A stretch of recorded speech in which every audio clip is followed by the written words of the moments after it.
I am the real young master who was acknowledged and brought back to the Ito family, after I snatched the top rank in the grade from the fake young master Makoto.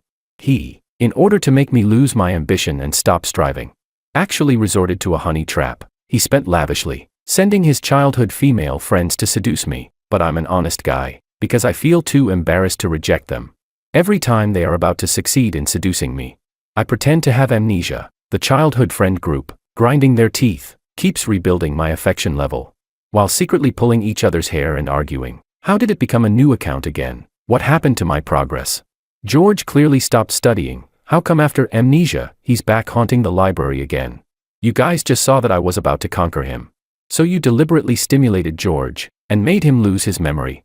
Later, I became the top scorer in the college entrance examination. Only then did the childhood friend group finally realize the truth. And they all angrily cursed. You heartless jerk, a total scumbag. You just play amnesia after getting what you want. You forgot all about us completely. So how come you didn't forget a single exam point?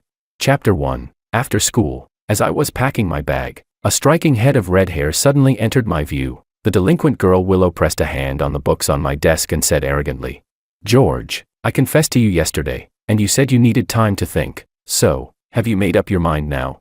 Although Willow Lu was the daughter of the Lu family in City A, she didn't have the slightest trace of a refined lady's demeanor. She had a fiery temper, dressed flamboyantly, and usually carried herself as if no one was worth her attention. Now, with a proud gaze, Willow stared at me like a predator locking onto its prey and said, "George, are you going to be my boyfriend or not?"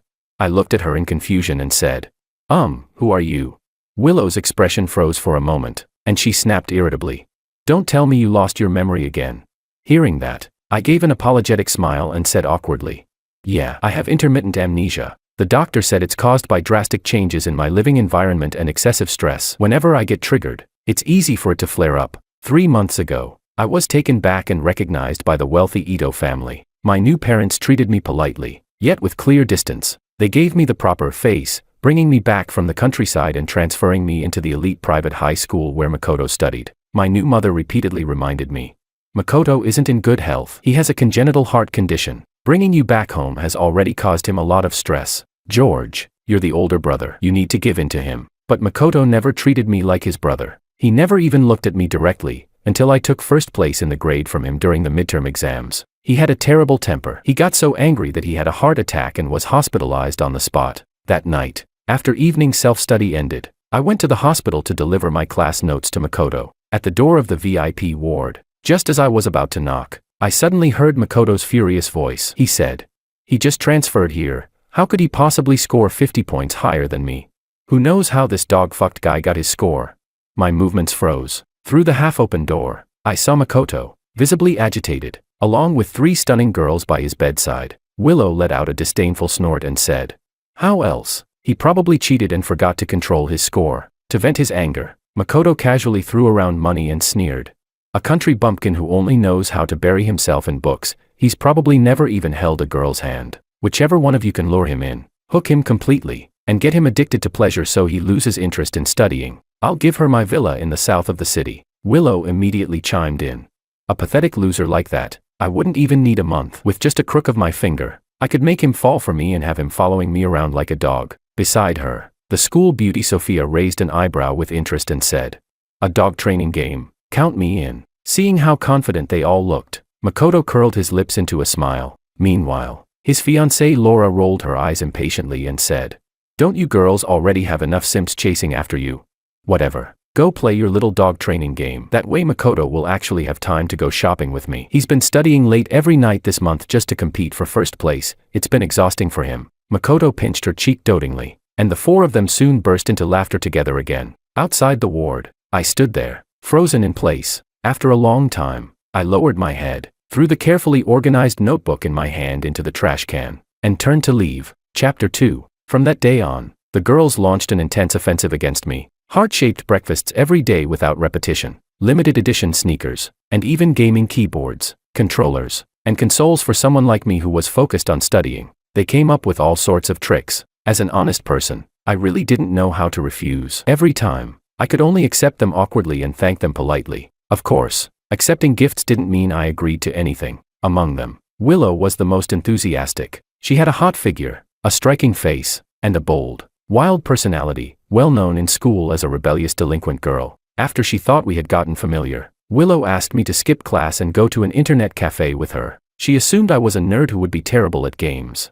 However, after 2 rounds, I got the hang of it and started carrying her. Afterward, Willow looked at me with shining eyes and said, "George, you look kind of slow and harmless, like a capybara, but I didn't expect you to learn so fast, and your moves are actually pretty cool." After that, she thought I understood her, so she began sharing her hobbies with me, even asking me to accompany her to a concert the next day. The next day, I lost my memory. The timing was perfect. Makoto, trying to frame me, deliberately rolled down the stairs himself. Sensing something was wrong, I simply went along with it and rolled down with him. The Ito family villa had carpets all year round, and since I was used to farm work, my physical condition was as tough and agile as a mountain dog, so in the end, I wasn't hurt at all. But to make the act convincing, I still pretended to faint, and conveniently lost my memory again. That day in the hospital, Willow unusually got angry at her childhood friend, Makoto. Makoto said in disbelief, "Willow, I hit my head and you don't even ask how I am. Yet you're blaming me for making the country bumpkin lose his memory."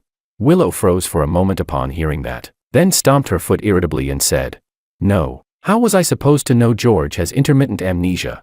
I spent a whole month trying to win him over, and now it's all wasted." Facing Makoto's dark expression, Willow only left him with one sentence: "Stay away from George from now on." Second attempt. This time, Willow got serious. She let her 2 best friends act as her strategists, working together to push things forward. Her friends told her that when a girl chases a guy, it's easy. If he's inexperienced, a little seduction will do. If he's seen it all, then you win him over through domestic warmth. Eager for quick results, Willow decided to use both approaches at once. Laura personally cooked and invited me to her house for dinner, while Sophia asked me to tutor her, dressed in revealing clothes. That night, the 4 of us drove up to the mountain behind the school to watch a once-in-a-decade meteor shower. The atmosphere was perfect. Unfortunately, I was extremely sleepy. While waiting, I rested my head on my hand and fell asleep, missing the moment when the meteor streaked across the sky, and Willow's reddened ears. Willow slowly leaned against my shoulder and asked softly, "George, what wish did you make upon the shooting star?"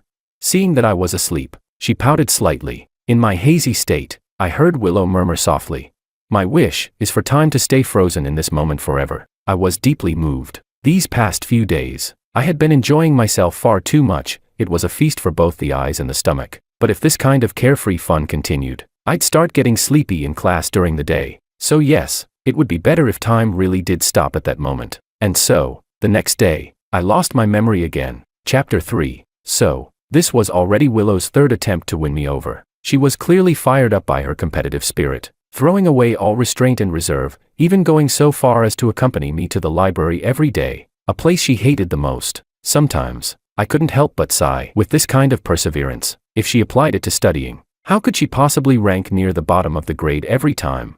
Last weekend, Willow felt the timing was right and decided to seal the deal with a dramatic, tragic act. So, a group of thugs holding sticks chased a panicked Willow straight into the restaurant where I worked part-time. At the critical moment, I stepped in without hesitation. However, after knocking down the troublemakers, I ended up getting injured too. A cut was slashed across my arm. At that time, Willow was crying like a fragile beauty in the rain, her hands trembling as she bandaged my wound. Her voice choked as she said, "George, are you an idiot? Getting hurt like this for me?" It wasn't until Willow avoided my gaze and stopped me from calling the police, saying she didn't want to make things bigger, that I finally calmed down and understood. This whole farce was probably just another part of their dog training game. Willow had really gone all out, but it made sense. If taking a beating could earn you a beachfront villa, then I'd be willing to hire someone to beat me half to death too. Seeing me fall silent, Willow seized the chance to confess, "George, I like you. Will you be my boyfriend?"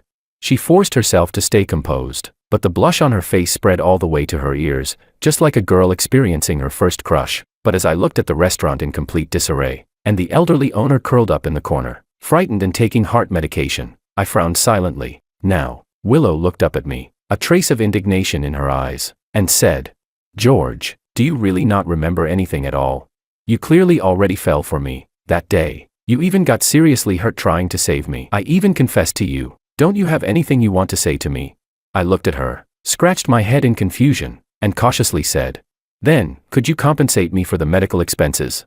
Chapter 4. After confirming that I had really lost my memory, Willow first froze in disbelief, then completely broke down. She had tried to win me over 3 whole times, each time getting closer to success, and this time, she had been just one step away from sealing the deal. Seeing her furious and flustered, I quickly slipped away, with Willow chasing behind me. I sped up more and more. As I turned a corner, a slender arm suddenly reached out. Before I could react, I was pulled into a hidden compartment. Inside the dim space, Sophia placed a finger against her lips, tilted her head with a soft laugh, and gestured for silence. Outside the compartment, Willow hurried past, completely unaware that there was a concealed door here. Only after the footsteps faded did Sophia take out a handkerchief and carefully wipe her hands. She said, "Why did Willow look so upset?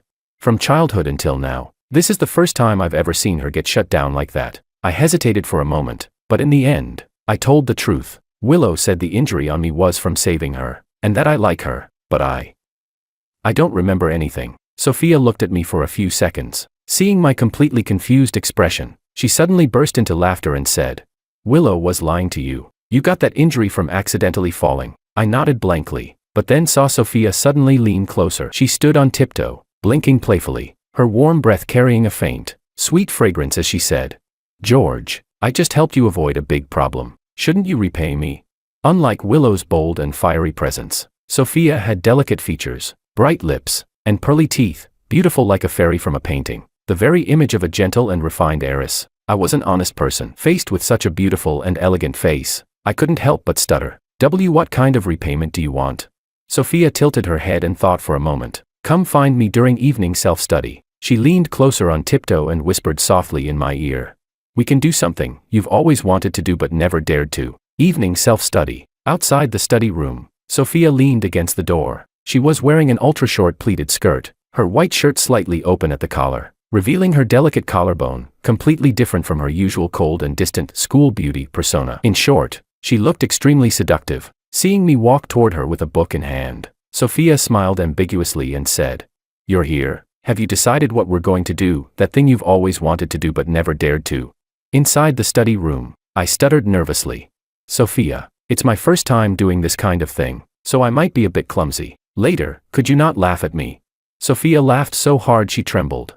"Why would I laugh at you?" Half an hour later, Sophia sat there with a blank expression as she listened to me stumble through a passage of English text. She looked at me expressionlessly and said, "The thing you said you've always wanted to do but never dared to, was practicing spoken English." I smiled awkwardly and nodded. "I transferred here from the countryside, and I've always learned mute English. Makoto always makes fun of my accent and refuses to practice speaking with me. I usually don't even dare to open my mouth." I looked at the stunned Sophia seriously and thanked her sincerely. "Sophia, thank you for being willing to practice speaking with me. You're really a kind person." Chapter 5. Sophia was stunned for a long moment, then suddenly lowered her gaze and laughed. She laughed so hard her body trembled, eventually leaning her head against my shoulder, shaking uncontrollably as she said, "You're really interesting, George. I think I finally understand why Willow won't let go of you." For several weeks in a row, I took the initiative to go find Sophia every evening self-study session. It wasn't easy to find a free speaking partner, so once I started practicing, I went all in, completely absorbed, losing track of everything else. They treated me like a dog in their little game, so using Sophia to practice my spoken English wasn't too much, right? That day, I was passionately reading from New Concept English when Sophia, who had been resting her chin on one hand in a daze, suddenly interrupted. "George, you're pronouncing this consonant incorrectly." As she spoke, she guided my hand and gently placed it against her neck. She said, "Feel how I pronounce it." Sensing the vibration at my fingertips, I suddenly understood. So that's how it works. After correcting my pronunciation, I sincerely praised her. "Sophia, you're really good at teaching." The Kim family had strict rules and had always used a suppressive style of education on her, so she clearly enjoyed my praise. She began demonstrating standard pronunciation for me. When correcting certain deeper sounds, she even had me place my hand against her chest to feel the resonance. It wasn't until I got too nervous and lost control of my hand that Sophia let out a soft gasp, her voice tightening as she said, gently. I quickly pulled back. "Sorry, did I hurt you?" Sophia lifted her gaze to look at me and said nothing for a long time, though her overly fair skin slowly flushed a soft pink. Meanwhile, completely unaware, I kept my sincere smile and said, "Sophia, your pronunciation is really perfect." After evening self-study ended, I packed my bag and headed home, but Sophia called out to me. "George." I turned back. "What's wrong?" The corners of her eyes were slightly red, and there was a hint of shy embarrassment in her voice. She said, "You'll come again tomorrow, right?" After returning home, I was in good form and worked through a couple more challenging math problems. In the middle of it, my new mother knocked on the door and brought me a late-night snack, a sandwich bought from the supermarket. She was also carrying another tray for Makoto. His meal included pan-fried dumplings, wonton noodle soup, and various fresh fruits. I didn't say anything. I simply took my portion and sincerely thanked her. "Thank you, Mom." My new mother hesitated for a moment before speaking. "Makoto has been sick recently and missed classes. George, I heard from your teacher that you've improved a lot during this time. From now on, why don't you tutor Makoto every weekend and share some of your study methods with him?" I nodded and replied calmly, "All right." Chapter 6. Willow stayed quiet for a week, then suddenly started blocking me everywhere. I had no choice but to spend every evening self-study session with Sophia. She seemed to understand without words, and every night we would switch classrooms together to avoid Willow. Occasionally, Sophia would probe gently. "George, do you really dislike Willow that much?"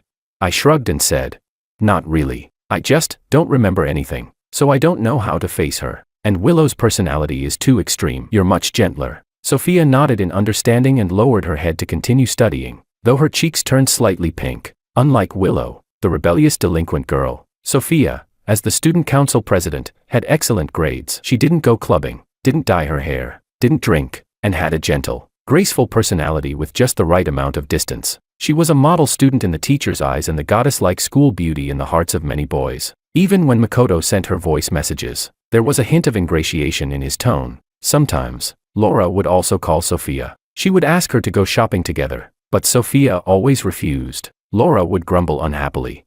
"You and Willow have both been acting so weird lately." Before, whenever there was a girl around George, Willow would go crazy. "It's like she's obsessed. Now even you can't be found every night. We used to go shopping together all the time."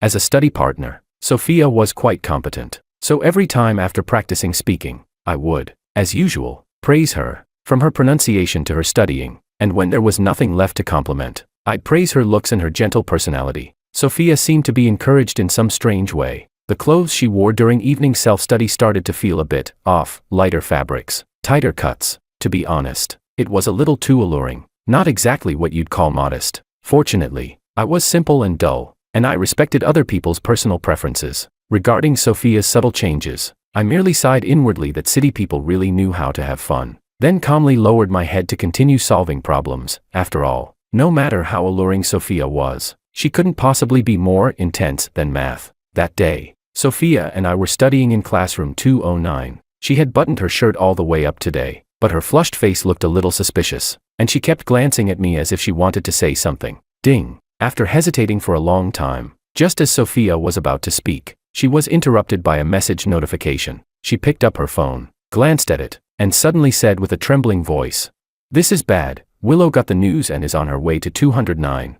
We have to leave." But just as we reached the classroom door, we heard footsteps coming from the hallway. Sophia looked panicked and quickly raised her hand, snapping off the classroom lights. Seeing her so flustered, I felt a bit puzzled. Why did this feel like we were having an affair? We hadn't even done anything. In the darkness, the footsteps outside arrived almost instantly, stopping right at the door of classroom 209. Willow's voice came from outside the tightly locked door. "George, I know you're in there. Come out. We need to talk." Chapter 7. Realizing we'd been caught red-handed, I knew there was no escaping this time. I was about to go open the door, but my sleeve was suddenly grabbed tightly by Sophia. In the darkness, her eyes shone brightly as she silently shook her head at me. Outside the door, seeing no movement from inside, Willow took a deep breath and said, "George, you lost your memory and don't remember me. I know I shouldn't push you too hard. I just feel really insecure." After waiting a while longer, and seeing no sign of me opening the door, Willow let out a soft sigh and sniffed. She murmured quietly, almost like a dream, "At first, your amnesia made me angry, unwilling, even hurt. I forced myself to ignore you, but I imagined countless times that when you got your memory back, you'd regret everything, come back to comfort me, apologize for your coldness, and take responsibility for the past. But later, I started to feel afraid that you would never remember, and that everything we had, our past and even our future, would all be wasted." A trace of choking emotion crept into Willow's voice as she said, "So I figured it out. It doesn't matter if you never remember. I can take 99 steps every time. George, you only need to take one step toward me. Just open the door and let me in. Okay."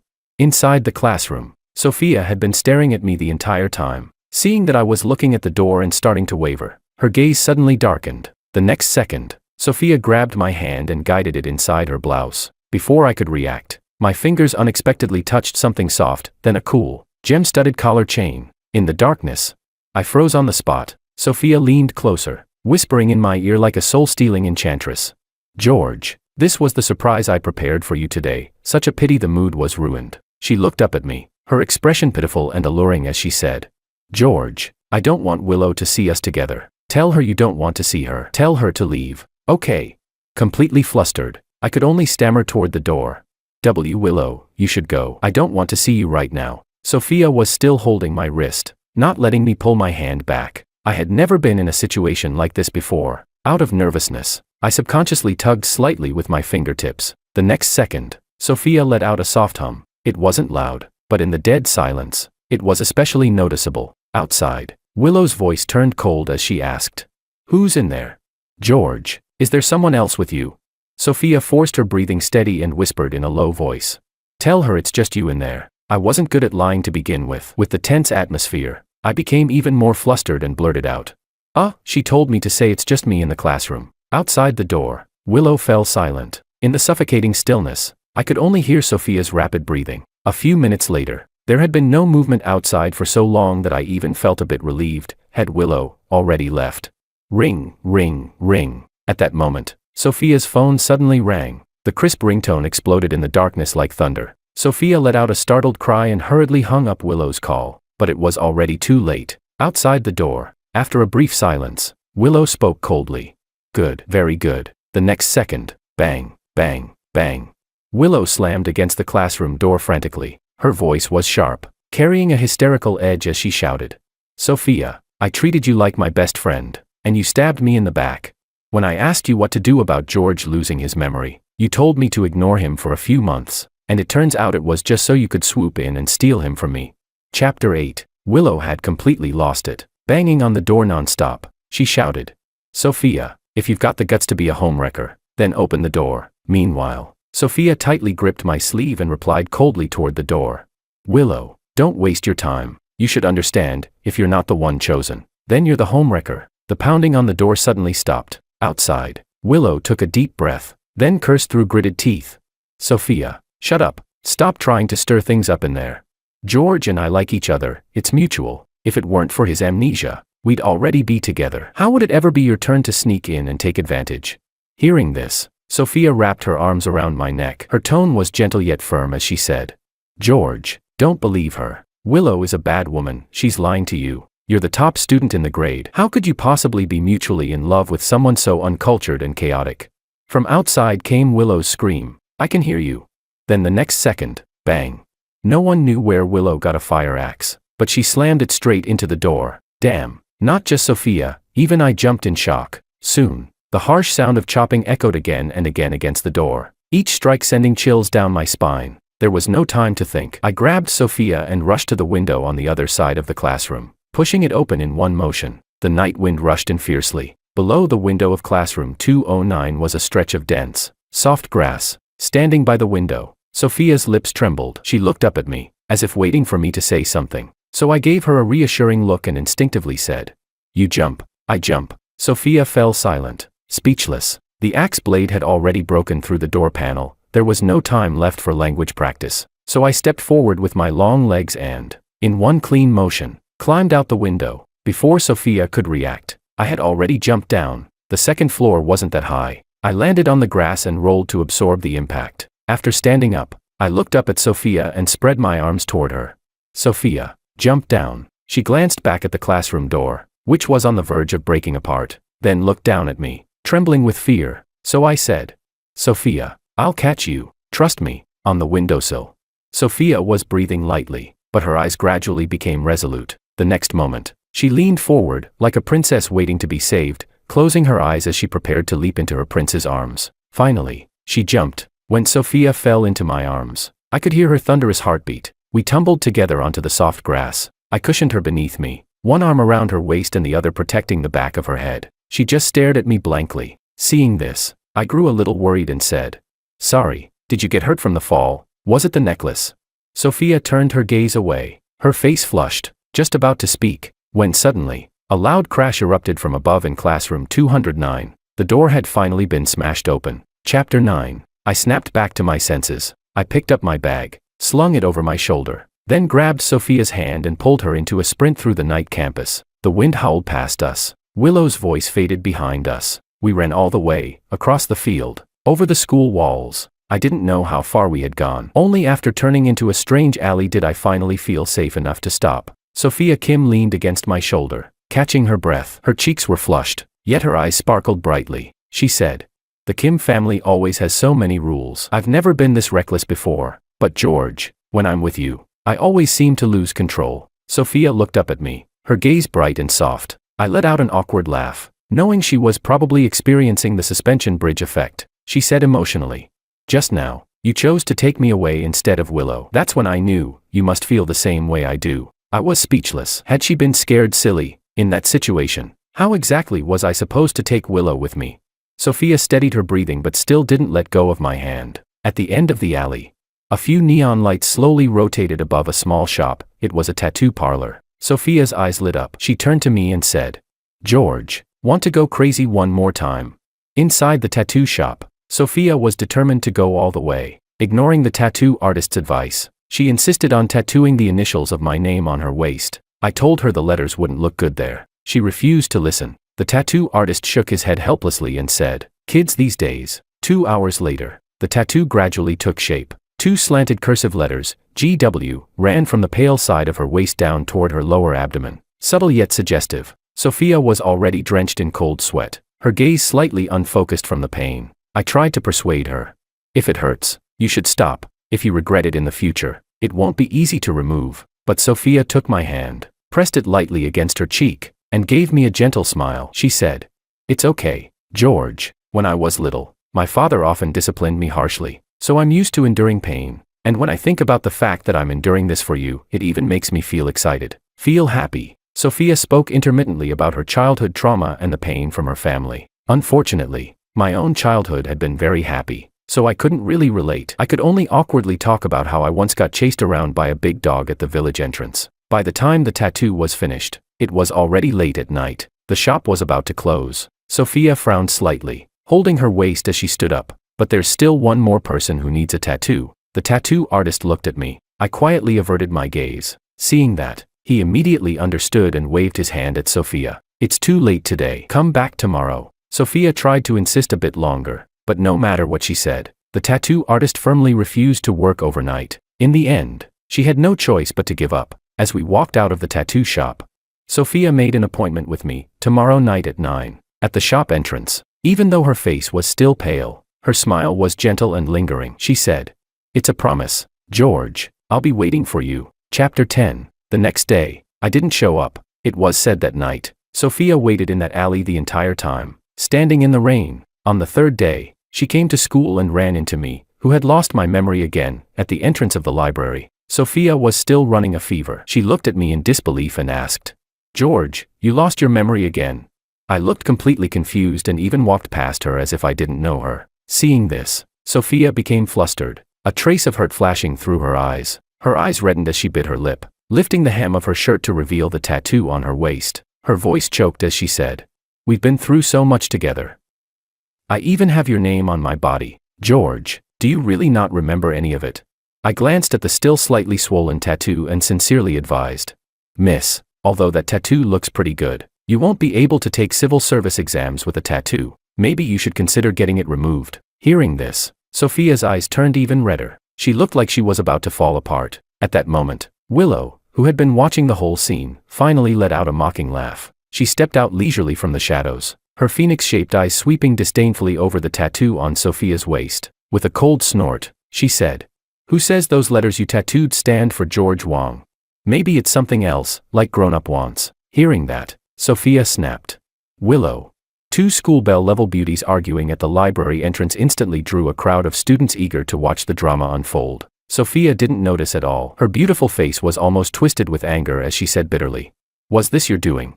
You weren't satisfied that George chose me, so you deliberately caused this, didn't you? You made him get triggered and lose his memory again. Although Willow had no idea why I had lost my memory again, she was clearly more than willing to take the blame. She tilted her head at Sophia, her eyes innocent but her smile teasing, and said, "What's wrong? You're allowed to be a homewrecker and steal someone else's men, but I'm not allowed to take reasonable revenge as the rightful one."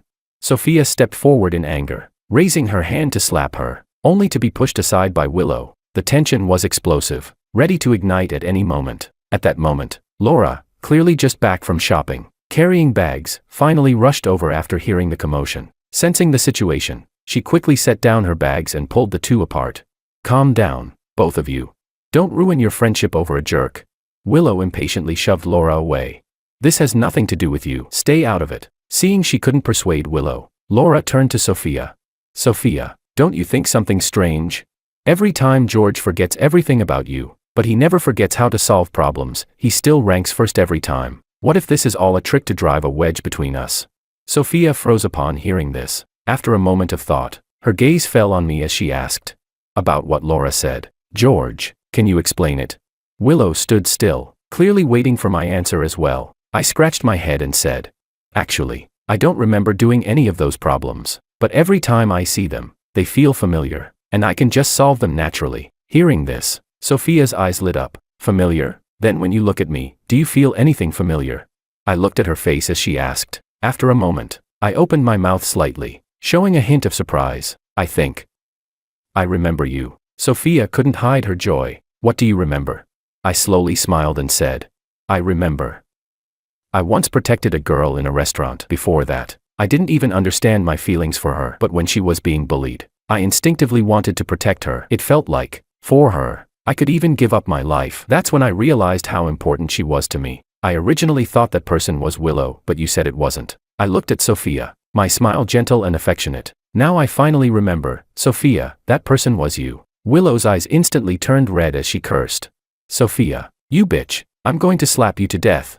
Chapter 11. Willow and Sophia got into a full-blown fight. The battle was extremely intense. Willow was already a delinquent girl to begin with. Now that she had completely lost control, she went all out, swinging left and right, specifically aiming for Sophia's beautiful face. Although Sophia was gentle and slender, she had just gotten her nails done, so when it came to scratching, she was no weaker. Meanwhile, Laura tried to break them apart, only to get hit from both sides. I watched for a while, then got a bit bored and pulled out my vocabulary book to start memorizing words. It wasn't until the security team forcefully separated the three of them that the chaos finally came to an end. Willow's body was covered in scratches. Sophia's face was swollen like a pig's head with a mild concussion.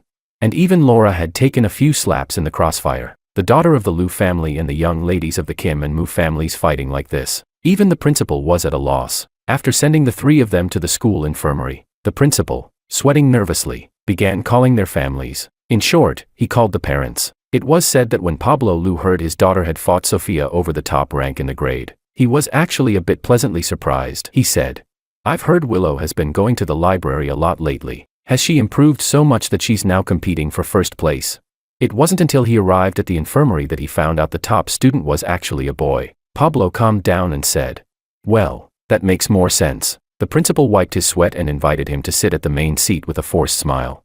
"Chairman Liu, please have a seat." All the parents present were seasoned figures in the business world. Through a mix of pressure and persuasion, they quickly got to the bottom of the entire situation. Pablo's face darkened as he said, "Willow, treating men like dogs to be trained, is that the strong female lead you keep talking about all day? When will you understand that calling humiliation empowerment is, at its core, just dressing up cruelty as awakening and disguising arrogance as independence?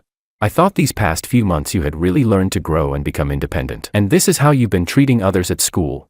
Was this whole thing your idea?" Willow hesitated for a moment. In the end, she didn't mention Makoto and instead stubbornly said, "Yes, it was me, but I don't think that way anymore. I've already decided, once I'm with George, I'll compensate him for everything we bet on. And if that's not enough, I'll even give myself to him." Pablo laughed out of anger. "What would he even want that for? Your grandfather really spoiled you too much. Just wait until you get home, you're grounded." Afterward, I was also called to the infirmary. After explaining the situation, Pablo asked his daughter to apologize to me, but my new father waved his hand with a smile and said, "There's no need to apologize. A man shouldn't fuss over things with girls, that would be lacking in magnanimity. Right, George?" Then he added, "Besides, George has such a poor memory anyway, so there's no need to make amends. I frowned as I listened to him continuously decline with polite excuses, then finally said, Dad, can I go back to the library now? There were only 2 weeks left before the end of term exams, and I had already wasted too much time today. What I didn't know was, after everyone had gradually left, Pablo casually brought it up. The newly found son of the Ito family, he's the one ranked first in the grade. He seems much more steady and grounded than the previous one, the principal quickly agreed. You have a sharp eye, sir. George is not only steady in temperament, but also intelligent and hardworking. When he first transferred here, his grades were only average, but in just 3 months, he rose to first place in the grade, 50 points ahead of the second place. Hearing this, Pablo raised an eyebrow slightly, deep in thought. Chapter 12. After the library incident, Willow and Sophia were both put under strict family rules. Neither of them was allowed to disturb me before the college entrance exams. As for Laura, she would often come by to bring me breakfast and desserts, saying they were made by her best friend and that she was just delivering them on her behalf. I maintained my memory loss persona, accepting everything without question each time, then politely thanking her. Please thank Sophia for me. It was said that very night, Willow stormed into Sophia's hospital room and, despite her injuries, gave her another round of slaps. With final exams approaching, on weekends, I still consistently tutored Makoto. I explained problems in a strictly businesslike manner, while Makoto ignored me completely, smiling foolishly as he sent voice messages to Sophia, asking if she was feeling better. Sophia replied casually, then seemingly asked offhandedly in a voice message, Makoto, do you know what kind of breakfast George likes? Makoto slammed his pen down in anger. He threw his phone aside and demanded, George, is the tattoo on Sophia's waist actually your initials or not? I knew how he felt about Sophia, so I calmly denied it. I don't remember. Probably not. Makoto sneered. As if you'd even be capable of that. How could Sophia possibly like a country bumpkin like you? I didn't bother responding. I packed up my notes and went back to my room to study. Final exams arrived as scheduled. On the day of the math exam, I happened to have a cold. Throughout the entire test, my head felt foggy, and my body broke out in cold sweats. Laura was in the same exam room, sitting behind me. After handing in my paper, I rested my head on the desk for a short nap. Laura hesitated for a moment, then poked me and asked how I did. Pressing my temples, I answered honestly. It went okay. The last problem was a bit beyond the syllabus, but I solved it. If they don't deduct points for the process, I should get full marks. After saying that, I picked up my thermos and weakly stood up to leave. Laura remained where she was, muttering to herself. I wasn't even asking about your score. The grading team worked quickly. On the very night after the last exam, the report cards were sent to parents. After evening self-study, as soon as I got home, I heard my parents calling me upstairs. Study room. The atmosphere was tense. Makoto sat with his head lowered, his face pale. This time, his ranking had dropped beyond 50th place. As for me, as usual, I was first in the grade. Seeing me arrive, Makoto immediately spoke up for me. This time the exam was just too hard, that's why I didn't do well. It definitely wasn't because my brother taught me the wrong things on purpose. Mom, Dad, don't blame him, I said calmly. What? You think everything I taught was wrong? Is that why you never listened during tutoring and kept going to Sophia for private help instead? My new father cut in with a dark expression. That's enough. George, you knew Makoto had been sick and missed classes because of you, so how exactly did you tutor him? Makoto let out a long sigh, as if he had suffered a huge blow. Watching them anxiously comfort Makoto, I suddenly felt it was all meaningless. I stopped arguing, turned around, and went straight back to my room. I locked the door, sat at my desk, and began working on practice papers, ignoring the loud banging from outside. George, what kind of attitude is this? Do you even consider us your parents? Grades don't represent character or upbringing. If you keep acting like this, don't blame us for being harsh. I paid them no attention, put on my headphones, and calmly continued solving problems. Chapter 13. The next day, classes proceeded as usual during the day, and in the evening, the grade-level parent meeting was held. For the wealthy, time is extremely precious. This was the only occasion each year where all parents were required to attend at Ito Aristocratic Academy. Though called a parent meeting, it was in reality a showcase of academic achievements and a stage for families to display their wealth. In the school auditorium, after the principal finished speaking, they moved on to the awards and photo session, first recognizing the top 10 in each subject, then the top 10 overall. During this segment, students and their parents would go on stage together to receive awards and take photos. Makoto made it into the top 10 for English. My new father went on stage with him to receive the award and, on behalf of the family, donated a collection of rare English books to the school. In front of the cameras, he wrapped an arm around Makoto's shoulder, his face full of pride. Then came the main event, the top 10 overall. When my name was called, I closed my book and stood up alone from my seat in the corner, walking toward the brightly lit stage. After following the hostess to the center of the stage, I realized that there was no one standing beside me. Subconsciously, I looked toward where Makoto and my father were seated. My new father sat there calmly, making no move to stand. The other 9 pairs of students and parents quickly took their places. Seeing me standing alone, the principal looked puzzled and repeated toward the audience. Would the parent of the first-place student, George, please come up for the photo? My new father acted as if he hadn't heard anything and even reached out to pat Makoto on the shoulder. Noticing my gaze, Makoto shrugged at me and gave a smug, provocative smile. The principal repeated once more. Is George's parent here? In the audience, there was complete silence. No one responded. Whispers gradually spread through the crowd. Someone said, "It seems the Ito family doesn't value this newly found son very much." Another voice added, "No matter what, they shouldn't embarrass the child like this in public." Others murmured, "I heard he's already scheming at such a young age. He's even sent his younger brother to the hospital several times." Countless gazes pierced into me, curious, mocking, sympathetic, under everyone's watchful eyes. I stood alone at the center of the stage, completely isolated. This was supposed to be my moment of glory, yet the stage lights only made my eyes sting. My face was pale, but I still straightened my back and said as calmly as I could to the principal, "I'm sorry, my parent may have stepped away temporarily. I can receive the award by myself. Please adjust the position so the photo can proceed." The principal wiped the sweat from his forehead with a handkerchief and was about to signal the staff to rearrange the stage. At that moment, a deep and steady male voice sounded from the VIP seats below. He said, "Since no one is coming up, I'll accept this honor on his behalf. No need to adjust the positions. I'll stand in as George's parent." Chapter 14. Amid the crowd's astonished exclamations, Pablo calmly stood up from the front row board members' seats. Dressed in a tailored suit, he walked onto the stage with steady steps. The principal was still a bit stunned. "Chairman Liu, this." Pablo's gaze swept over Makoto and my father sitting awkwardly below the stage. His tone was calm as he said, "Isn't there a missing parent? I'll take that place. Any problem?" The principal immediately nodded. "No problem. Of course not." A wave of hushed but intense discussion broke out in the audience. "Am I seeing this right?" The CEO of the Liu Group stepped in personally. "The Ito family really went too far today. The kid got first place in the grade, no matter what mistakes he made before. This isn't the kind of occasion to embarrass him." Someone else said, "George, my daughter mentioned him before. She said he's quiet and focused on studying, but very patient whenever people ask him questions. I don't believe a kid like that could be that bad." Pablo walked to my side and stopped, signaling the principal with his eyes. It was time to proceed. Oddly enough, when I had been standing alone just now, I could remain calm, but now that someone was beside me, I became a bit flustered and stumbled over my words. You're going on stage for me, then what about Willow?" Pablo chuckled. "When has that girl ever won an award?"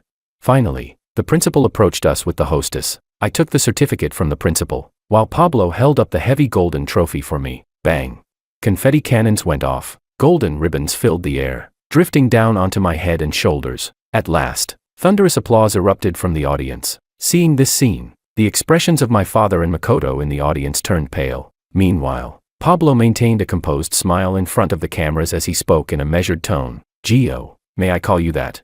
After I nodded, he continued in a low voice.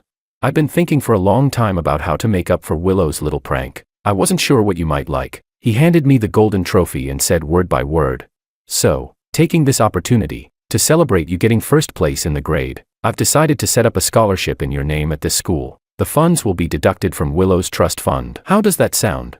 I opened my mouth, but before I could respond, Pablo Liu had already announced the decision to the principal. Holding the microphone, the principal beamed. "Thank you, Chairman Liu, for your generous donation." Another round of applause broke out from the audience. The father and son of the Ito family could no longer stay. Before the meeting even ended, they hurriedly left together. Chapter 15. Makoto was hospitalized again. Summer vacation had just begun. The atmosphere in the Ito family villa was tense, and my parents treated me with even more coldness than before. During dinner one day, after thinking it over, I took the initiative to say, "Mr. Ito, Mrs. Ito, next semester I'd like to apply to live on campus." They slammed their chopsticks down in anger. "Live on campus? What will people think of the Ito family? George, do you think that now you've found someone backing you, You've grown wings and we can't control you anymore. As long as you haven't graduated, we are still your guardians. I said nothing, finished dinner hastily, and went upstairs. The next day, I left early in the morning and spent the entire day studying in the library. In the evening, when I returned to the Ito residence, I found the villa completely empty, no servants, no bodyguards. Even the door password had been changed. It seemed this was yet another way of disciplining me. Locked outside, I could only sit on the steps with my bag, staring blankly. At that moment, Laura passed by carrying several shopping bags. The Ito and Mu families were longtime associates, and their villas were close to each other. She hesitated for a moment, then walked over and said, "Makoto said they all went to the Maldives on vacation. You didn't go with them." I answered honestly. "No one told me. Their phones are off, and they changed the villa password. I can't get in." Laura paused, then after a moment of hesitation, sat down beside me on the steps. We sat there in silence. She tucked her hair behind her ear, blushing slightly as she spoke. "So, you have nowhere to go now?" I nodded. Laura asked, "Finished your problem sets?" I nodded again. She continued, "And now you're feeling lost, not knowing what to do?" I nodded once more. Laura clapped her hands and said, "Great, then come shopping with me." I fell silent for a moment, then changed the subject. "Laura, can you do me a favor?" She blinked and asked, "What favor? If I help you, will you go shopping with me?" I sighed. "About that, first, take me to your house. I need to borrow something." Chapter 16. Half an hour later, carrying an axe I had dug out from the Mu family's basement, I kicked open the already half-destroyed front door of the Ito villa. I handed the axe back to the stunned Laura Mu and said, "Thanks. I learned this move from your best friend." Without waiting for her reaction, I went straight upstairs to pack my belongings. After packing, I thought for a moment, then went back downstairs, picked up the axe again, returned upstairs, and smashed every single door in the villa to pieces. They locked me out, right? Then no one gets to have doors anymore. After destroying all the doors, I also stopped by Makoto's room and smashed his computer, figurines, and everything else into pieces. After finishing all that, I felt completely satisfied and dragged my suitcase downstairs, only to suddenly notice Laura standing at the doorway of Makoto's room. She picked up a piece of scattered draft paper. Aside from meaningless scribbles, a name was written on it, Sophia. I hesitated before speaking. "You." Unexpectedly, Laura only glanced at it once and casually tossed it back to the floor. Seeing my complicated expression, she pressed her lips together and said, "Makoto and I were engaged since childhood. Even though I'm his fiancé, anyone can see that he likes Sophia, and sometimes Willow too. In our circle, most arranged marriages are just for show, like my parents. True mutual love like Willow's parents is actually rare." I was speechless. Although I couldn't understand why people would get married without liking each other, I decided to respect the unique preferences of their social circle. Pretending not to notice the faint loneliness she couldn't hide, I gave her a polite smile and said, "Well, as long as you're happy." Laura frowned instinctively. "I'm not." Before she could finish, she stopped herself and turned her face away awkwardly. Seeing the old suitcase in my hand, Laura suddenly realized something. "You're running away from home?" I shook my head. "No, it's summer vacation. I'm going back home to harvest early rice." Laura looked confused. "Isn't your home right?" She stopped halfway, suddenly remembering I had only been taken back to the Ito family a few months ago. When she learned I was going back to the countryside, her curiosity was piqued. She said, "I've never been to the countryside before. Is harvesting early rice fun?" I thought for a moment and said, "At least.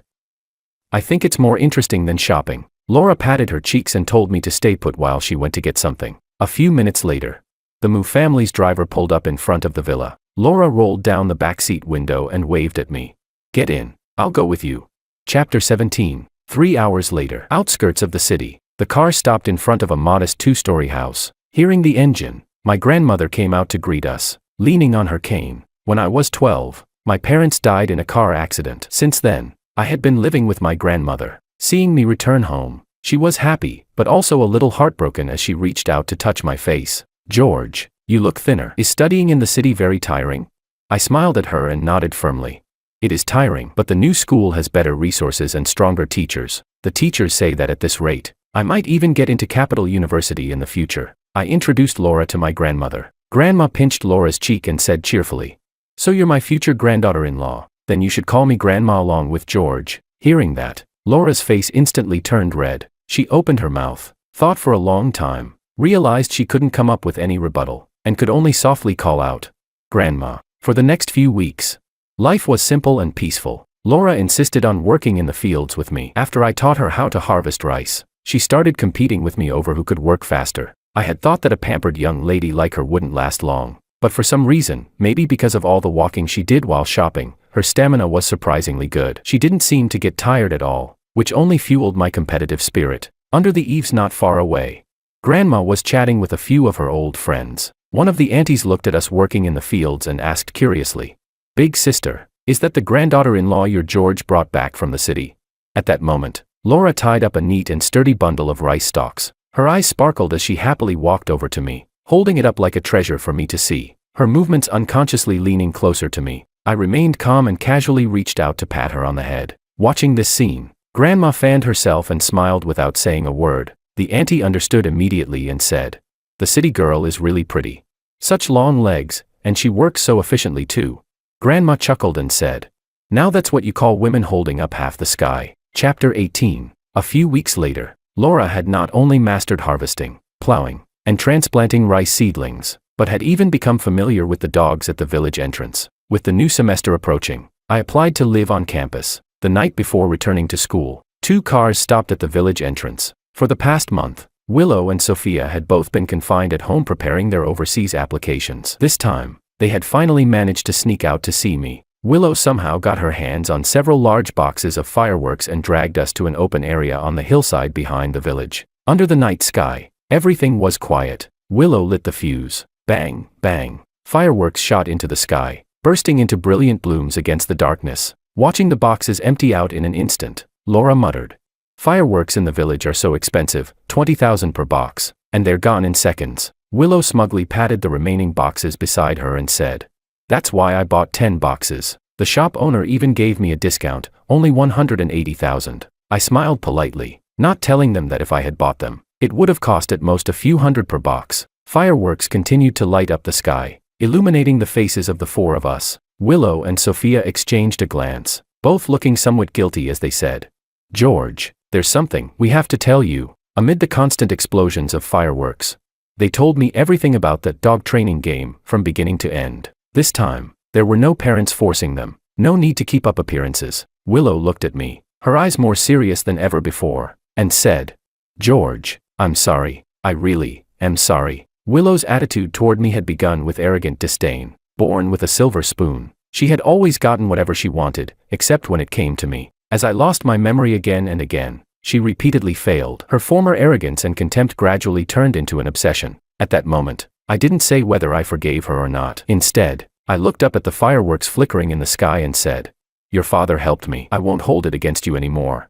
"Willow, you have a very good father." For some reason, Willow seemed to interpret that differently. The tips of her ears quietly turned red as she said, My dad likes you a lot too. He really approves of you." Her voice grew softer and softer until she finally turned away, blushing, and went off to grab some water. After she left, Sophia quietly stepped to my side. She said, "George, I'm sorry. At the beginning, I really did have prejudices against you, but as we spent time together, your diligence and your unwavering focus, those qualities quietly drew me in." After speaking, she lowered her gaze shyly, her porcelain-like cheeks faintly flushed. Sophia's appearance was too deceptive. It made people overlook the commanding, superior way she treated others. Out of jealousy toward Willow's closeness to me, and through repeated ambiguous interactions, she had gradually become addicted to the thrill. Compared to Willow, she was actually even more arrogant and self-centered. Seeing that I only smiled without responding, Sophia let out a soft sigh and said, "George, I know you don't remember anything,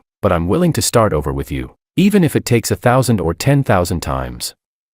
I still want to begin again with you." I sensed the obsession hidden beneath her words and subtly turned away, only to bump into Laura. Instinctively, I steadied her by the shoulders, then quickly let go. Laura lowered her head, her voice soft as she said, "I'm sorry, George. I shouldn't have gone along with them before. From now on, every summer, let's come back together to help Grandma harvest rice." Chapter 19. As new fireworks bloomed in the sky. Seeing Willow return, Sophia changed the subject and asked, "George, is your amnesia something you were born with? Is there any way to cure it?" Hearing this, Willow and Laura also came closer. I thought for a moment and said, "The first time it happened was the day I was brought back to the Ito family. That day, it rained heavily. I got soaked on the way there and even had a slight fever. When I arrived at the Ito villa, the servants searched for a long time before finding a jersey that fit me. After I showered and came out, Makoto saw what I was wearing and suddenly flew into a rage. Without asking anything, he rushed at me and tried to hit me. I reacted almost instinctively and fought back. Then Makoto clutched his chest, nearly collapsing. Only then did I learn that the jersey I was wearing was assigned one he had treasured since childhood, and that he had a congenital heart condition. Seeing Makoto become distressed, the Ito couple were furious and ordered me kneel down and apologize to Makoto. Right now, the parents I had longed for so much, upon seeing me for the first time, wore expressions of disgust and anger, and ordered me to kneel. I stood there stubbornly, until Mr. Ito kicked the back of my knee. At that moment, burning with a fever, my knees hit the ground. My body felt alternately hot and cold. It was as if, the moment I knelt, my dignity was crushed as well, so I struggled to stand back up and continued to stare back at him through gritted teeth. Later, I fainted from the fever. When I woke up, facing the complicated expressions of the Ito couple, I instinctively pretended to have lost my memory, acting as if I had forgotten everything that had just happened. I clearly saw it. There was a flicker of relief in her eyes. So I think, my amnesia is probably a kind of self-protection mechanism of my brain. My tone was calm, as if I were telling someone else's story. Of course, all of this was told to me later by the Ito family's cook. I don't remember any of it, so naturally, I don't feel much about it. Everyone fell silent. In truth, whether it was the Ito family's cold treatment or the girls' dog training game, perhaps those things had hurt me before, but they had never made me see myself as a victim. Back then, due to a nurse's mistake, 2 babies had been switched. Although I hadn't grown up in a wealthy family, my adoptive parents loved me deeply. They passed away in an accident when I was 12, but fortunately, I still had my kind grandmother. My childhood was a happy one. I grew up surrounded by love. So when I heard about Makoto and his group's dog training game, I even felt a bit of pity. How empty must someone be to need to trample others just to confirm their own worth? The fireworks gradually faded. After a long silence, Willow spoke, her voice choked with emotion. George, if you hadn't been switched at birth back then. Sophia nodded gently. Then the 4 of us would have grown up together. Hearing that, Laura suddenly realized something and said, "Ah, then wouldn't that make me George's fiancé?" Willow rolled her eyes. "Oh, shut up. You just want to take advantage because he won't go shopping with you, right?"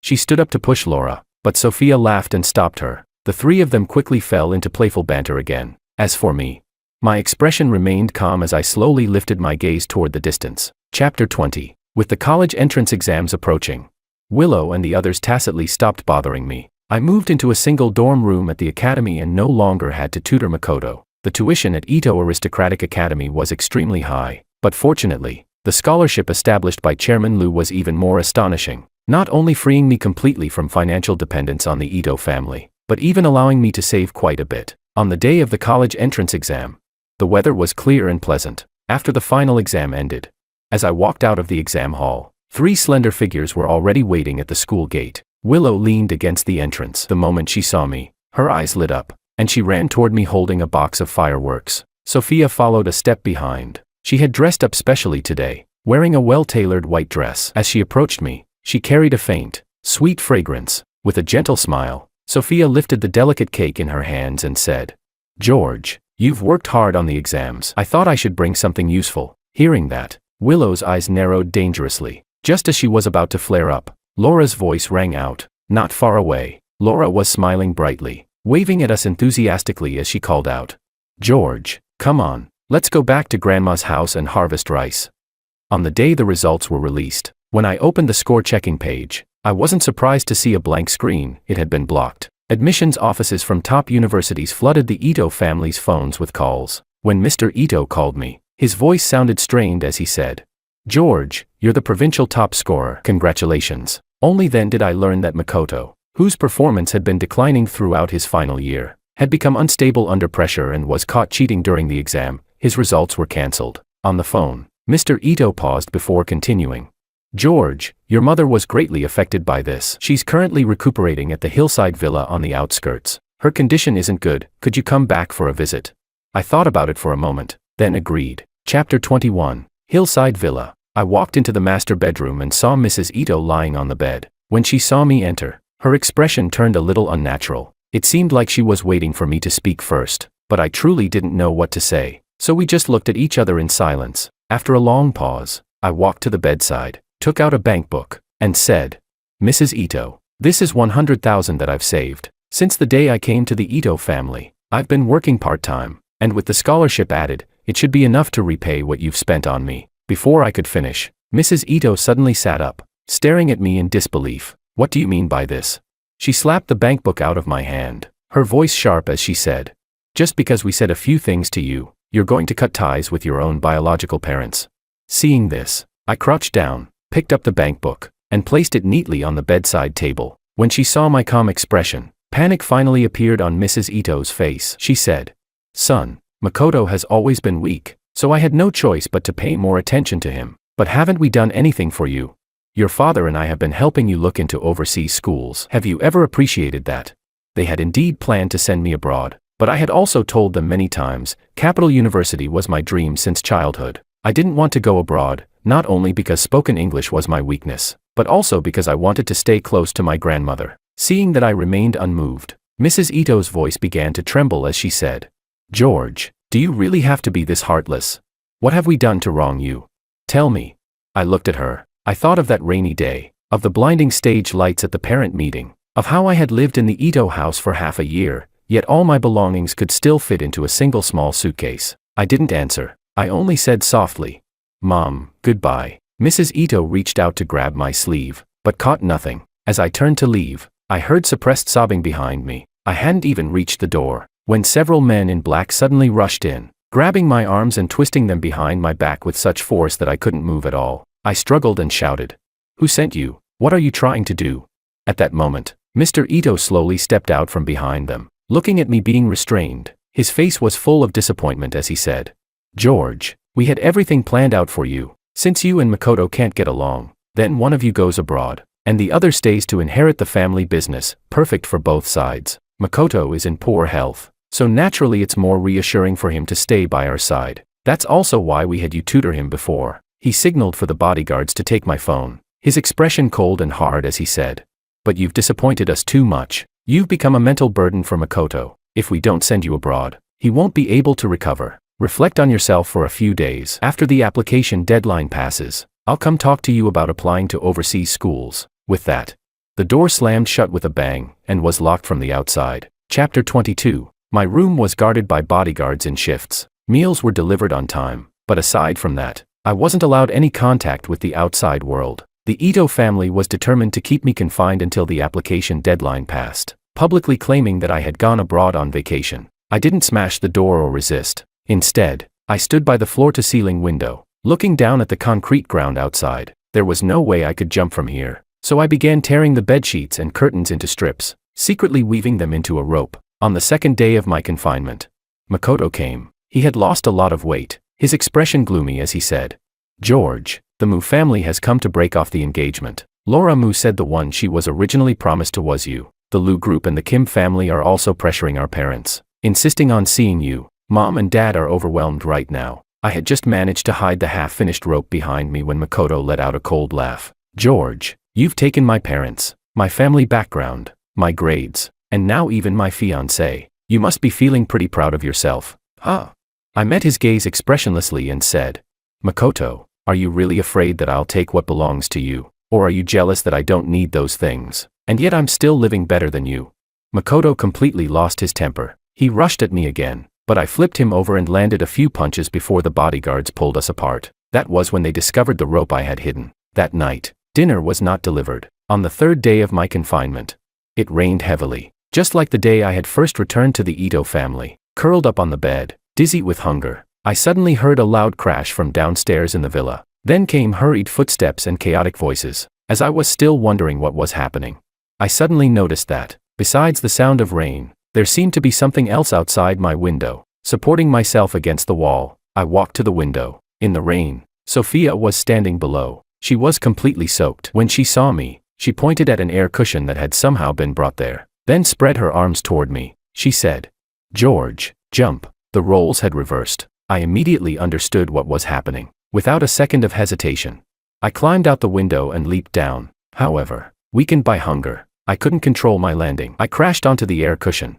then rolled clumsily off to the side. Sophia rushed forward to catch me, but I dragged her down as well, and we both tumbled onto the muddy grass. After catching our breath, she quickly said, Laura had people crash through the front gate of the Ito house. Everyone's gathered at the front now. Run toward the back, there's someone waiting to help you there. I nodded. Without looking back, I got up and staggered toward the backyard. Chapter 23. By the small gate in the backyard, Willow stood there holding an umbrella, anxiously looking around. The moment she saw me appear through the curtain of rain, her eyes lit up. We grabbed each other's hands and ran. After turning through several winding paths, we finally reached a main road. By the roadside, a van was parked, and beside it stood a bald middle-aged man. When he saw Willow, he quickly walked over with an umbrella and said, "Miss, what's going on here? Didn't you say there was a wild top scorer roaming around here?" Only then did I notice the logo of the Capital University admissions office on the van. I immediately raised my hand and said, "Sir, that's me." I climbed into the back seat and was about to close the door when Willow grabbed me. Without another word, she stuffed a bank card into my pocket. In the rain, Willow looked at me. Even though her hair was dripping wet, her smile was as bold and radiant as ever. She said, "George, there's $5 million in this card. My dad asked me to give it to you." I took the card, suddenly realizing there was a small sticker on it, a familiar golden trophy. Not far away, the sound of people approaching grew louder. Willow froze for a moment, then quickly said to the driver, "Uncle, hurry up, or it'll be too late." On the winding mountain road, the windshield wipers swung frantically. The driver kept glancing nervously at the rearview mirror, cold sweat on his forehead. There are several Escalades chasing us closely behind. Who are those people? I looked back and saw the Ito family's bodyguards' cars chasing relentlessly through the rain. If I were caught and taken back, I would definitely be sent abroad. After thinking for a moment, I said, "No idea. Maybe they're from Peking University's admissions office." At that moment, the driver's expression changed. He slowly withdrew his left hand from the window, gripped the steering wheel firmly with both hands, and his gaze suddenly turned sharp and weathered. "Kid, hold on tight." Before I could react, he slammed the accelerator to the floor. The heavy van surged forward, speeding wildly along the mountain road. The cars behind us gradually fell farther and farther away. At one sharp turn, the van executed a perfect right-angle drift, finally leaving all the pursuers far behind. I was still shaken when I noticed the driver had somehow put an unlit cigarette in his mouth. He said, "You know, back in my day, I used to rule Akina Pass." The van carried me forward at full speed, eventually breaking through the curtain of rain. In an instant, all the dampness was left behind. Brilliant sunlight poured down, illuminating the straight, open asphalt road ahead, guiding me forward. Without hesitation,